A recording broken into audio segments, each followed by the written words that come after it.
And normally you would install packages here. I've ran this command before, but if to just show you what that would look like, I could just add a random package, lxml. And if I do run that again, you can see it installs the package and executes the script. The way you run Python scripts is about to change. And I don't think that's an exaggeration. I think this is a huge leap forward in configuring Python environments. I'm Matt. I'm going to show you now how I write scripts using UV scripts. And I've talked a bit about UV in the past, how you can use it to manage virtual environments, Python versions, and packages, kind of all in one. It's miles ahead of old ways of doing things, but UV scripts are even simpler and even more straightforward. So we're going to talk about what UV scripts are and when I use them.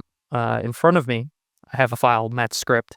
It just imports requests, it imports a beautiful soup, and then it scrapes this Wikipedia page. And, if you're a chill guy or a chill gal, you've probably read this page. If you're not, you should give it a read and chill out, but we're just going to scrape this page, get the intro text, and then print that. Now, this file is alone. It's by itself in the folder. And if you're looking at this, you're probably like, oh, hey, that's going to break, right? I need to add a requirements.txt, create a virtual environment, do all this other stuff. Even if I'm using UV, I need to UV init, create a project, add my dependencies. No, because what we've done here is use this front matter convention to initialize a UV script. And now if I run UV run Matt script, UV is just going to execute that in its own ephemeral environment. And normally you would install packages here. I've ran this command before, but if to just show you what that would look like, I could just add a random package, lxml.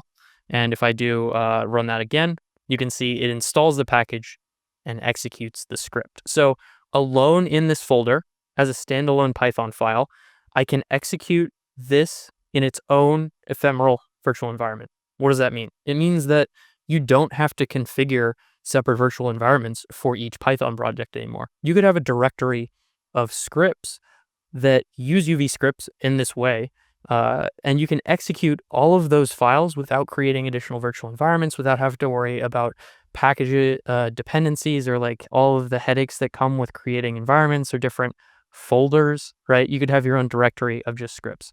This is going to simplify scripts. I'm already using this in my repos, like if I have a main project and then I'm just adding scripts that help me, do one-off jobs. For example, maybe the repo's in Node, it's written in another language and I'm using Python to automate some things. I have a directory of scripts and I don't need to worry about virtual environments. It makes it really easy to onboard your teammates. They can just run this stuff. They don't have to install anything. But yeah, really straightforward video. Check out my other video on how to use UV to set up your projects, because if you're not using UV, you should be.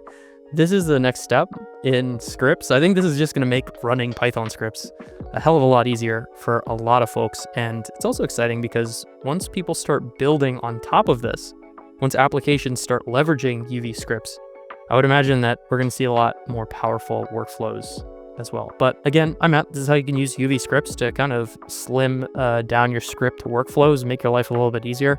Until next time, peace.